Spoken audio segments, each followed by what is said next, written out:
Hello car lovers, driving the BMW X2 M35i 2025. This vehicle ranges, at least in their two main trims, from $53,000 to $63,000. This one equipped as is, $71,000. That's a lot of money. So let's talk about what a lot of money brings you. The BMW X2 2025 is all new, at least according to BMW. It's a subcompact urban crossover with bold styling that definitely sparks debate. I'll let you be the judge of the looks. What I can tell you that it's built in Germany and carries all the familiar BMW DNA. I've driven lots of subcompact crossovers, but few had me rushing to the BMW website to spec one out days afterward. Let's talk highlights. The dashboard and infotainment are all new and redesigned and feature BMW's latest iDrive, with support for streaming games and even gaming. There's wireless phone charging, navigation within the heads-up display. Optional driving aids are available that will operate at speeds up to 210 kilometers an hour. Under the hood, you get two turbocharged 4-cylinder engines. The xDrive 2.8i makes 241 horsepower and 295 pounds of torque.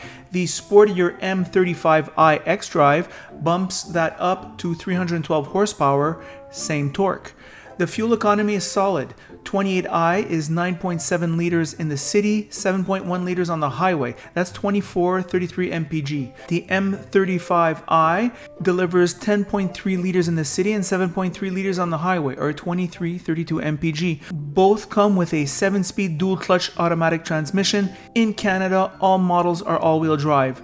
The acceleration, 0 to 100 kilometers an hour in 6.5 seconds and 5.5 seconds for our tester, the M35i. For the pricing, $53,600 and $33,000 Canadian for the base model. Our M35 xDrive starts at $63,600 and $33,000 Canadian, and you can easily add up $15,000 in options. The ride is firm but not harsh, space is well managed, surprisingly so for the segment, and yes, it feels like a real BMW from behind the wheel. In that sense, it's a bit of a bargain. Just don't expect X5 level luxury. This is still a subcompact crossover, but it's a very well done one. I looked over the review of the 2018 X2 that we did in 2018, and I kind of really remember it was a nice color. It was really a charming, cute, yet I'm not saying overly feminine, but clearly unisex design. I thought it was so good looking. This vehicle here, less good looking, less charming, I would say, in terms of exterior appearance.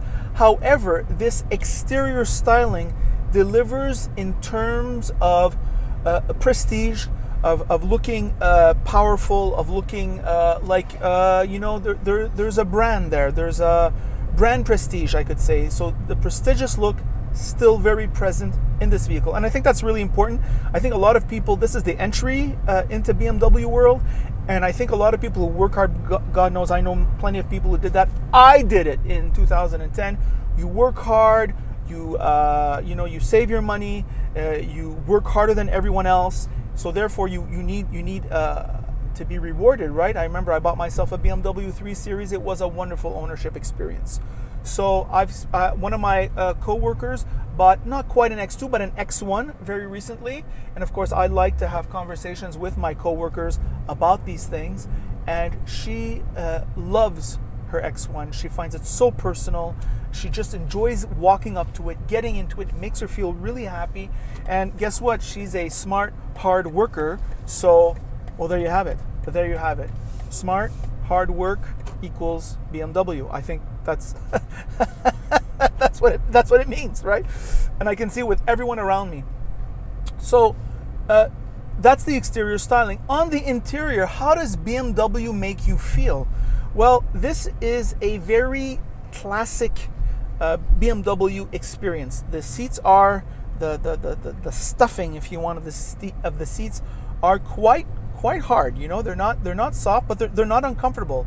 The drive is not overly comfortable. It is comfortable. It doesn't have a hard edge, but it's definitely not posh luxury in terms of the suspension, right? It's not like, you don't feel like you're driving on 4 pillows there. This is like 421-inch tires.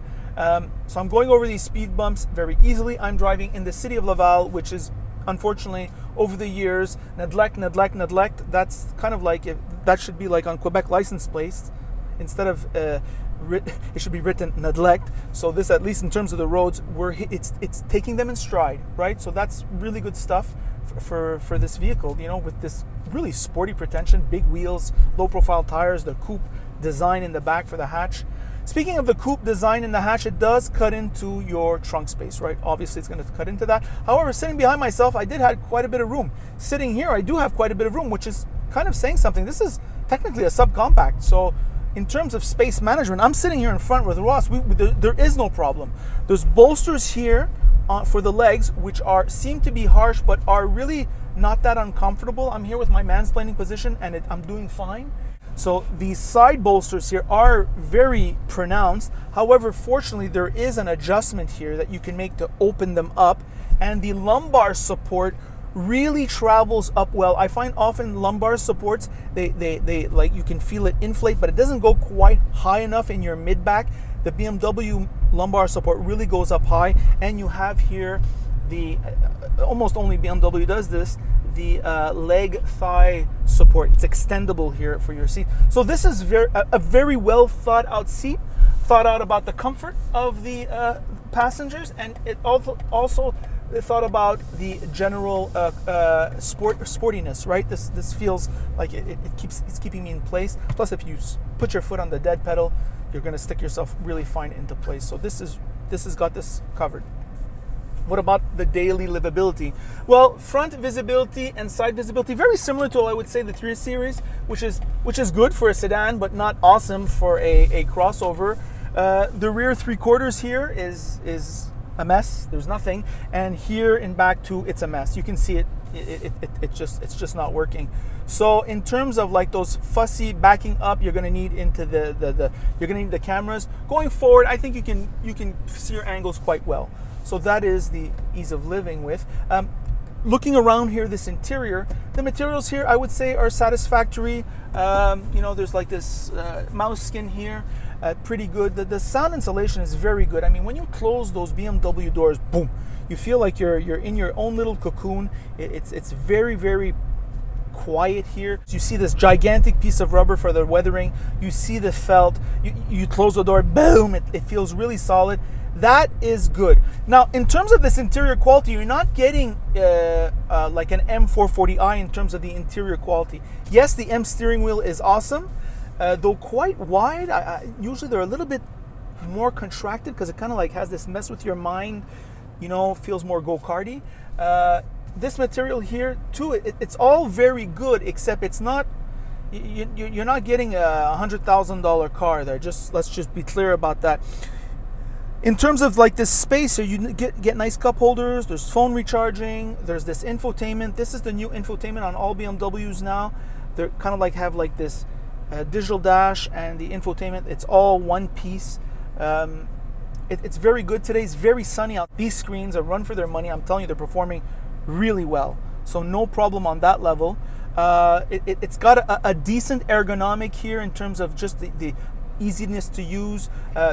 I think this is what it's called, the BMW iDrive 8.5, and really what it is, it integrates the climate controls into the infotainment. Now, of course, that's going to be a real pain in the rear. If that goes down, if that infotainment goes down, so do your climate controls. So now you're in real trouble. However, that's where everyone is going, and let's face it, you lease a BMW, you don't buy it. So, fair enough.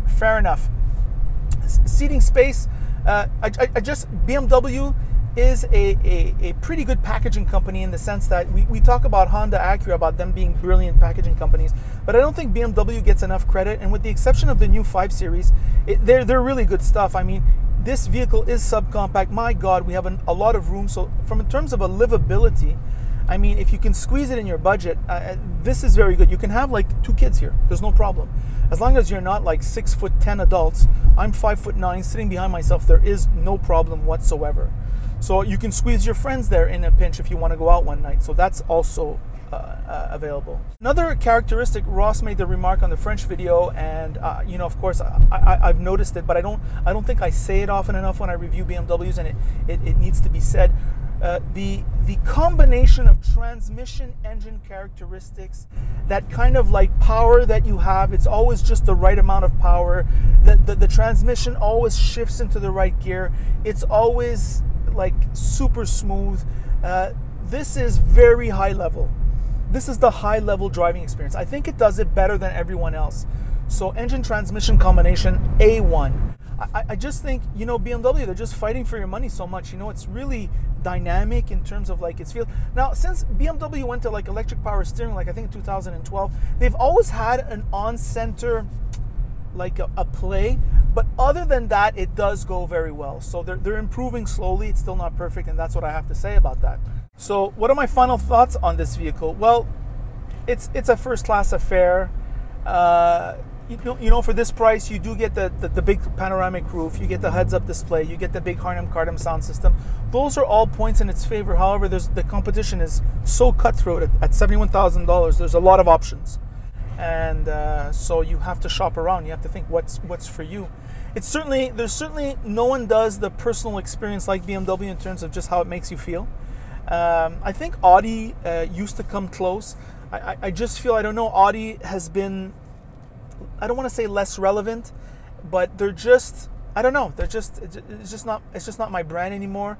Mercedes has always been over customized, I find, but all the Germans do that, but it just doesn't reach out to me. I think BMW does this driver's car thing better than most, and they are BMW, right? It's not Volkswagen, Audi.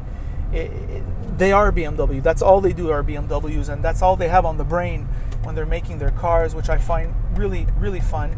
And you feel it. You feel the DNA. And full disclosure, I owned a BMW. It was probably one of the best, or if not one of the best cars I ever owned. I sort of like have that, like I'm sort of like synced up with that BMW DNA, which I've been driving. I've tried BMWs since the 90s, and I can tell you, you get in one BMW, you get in another BMW, there's that DNA that seems like that engineer who's responsible for the DNA must be like 80 years old by now, because they always seem to make things very similar, and that's charming for me. That's tradition, and certainly my final analysis is it's highly, highly recommendable on the lease, provided that's what you want. And on the purchase, I just would look at the Japanese alternatives. And that, I would say, with all its competitors. It's not a slight against BMW. That's just the way it is. I mean, when these things are 7, 8, 9, 10 years old, and you go repair these things, you can go to BMW Laval. They're going to give you a great service, and they are an ultimate service. I was there 15 years ago, and I have friends who still go there because I have friends who own BMWs, and they love the service there. However, it's going to cost you. And do you really want to go to the garage and it costs you $2,000, $3,000, $4,000, $5,000 after 6 or 7 years? I certainly don't want that ownership experience. But that's just the way I'm wound up. So there you have it. That is the review. By the way, if you like this video, like it. If you don't like it, don't like it. And if you really like it, well then of course, you should subscribe. And that is it.